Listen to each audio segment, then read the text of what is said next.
Welcome to Manali. Manali వచ్చానన్న excitement కన్నా ఇక్కడ చలికి చచ్చిపోతానేమో భయమే ఎక్కువ ఉంది. అలా క్యాబ్ బుక్ చేసుకొని మేమైతే ఉండేసరికి ఇన్స్టిట్యూట్కి బయలుదేరాం.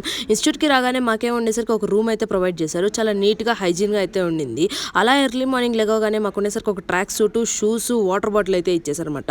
అది వేసుకొని నేనైతే బ్రేక్ఫాస్ట్ చేయడానికి వెళ్ళిపోయాను. దాని తర్వాత మా వాళ్ళని ఇక్కడ వెదర్ ఎలాగుంది అంటే వర్ణాతీతంగా ఉంది అంటున్నారు. అందరు చలికి గజగజ ఉనికిపోతా అన్నారు. మేము తిన్న ప్లేస్ పక్కన అయితే ఒక బ్యూటిఫుల్ వ్యూ ఉండింది. అలా బ్యూటిఫుల్గా ఉంది కదా అని చెప్పి నేను కూడా బ్యూటిఫుల్గా ఫొటోస్ అయితే దిగేశాను.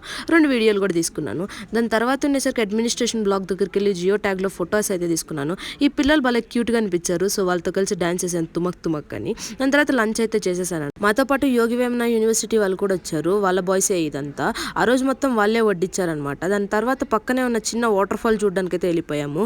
ఎక్విప్మెంట్ రూమ్కి తీసుకెళ్ళి మాకు కావాల్సిన మెటీరియల్స్ అన్నీ అయితే ఇచ్చేసారు. దాని తర్వాత మ్యూజియంకి వెళ్ళిపోయాము. మ్యూజియంలో అక్కడ మౌంటైనరింగ్కి కావాల్సిన ఐటమ్స్ అన్నీ ఉన్నాయి. నేను మేడం ఏదో కొన్ని డౌట్స్ అడగాలి కాబట్టి కొన్ని అడిగాను. అలా డే 1 అయితే కంప్లీట్ అయిపోయింది గైస్.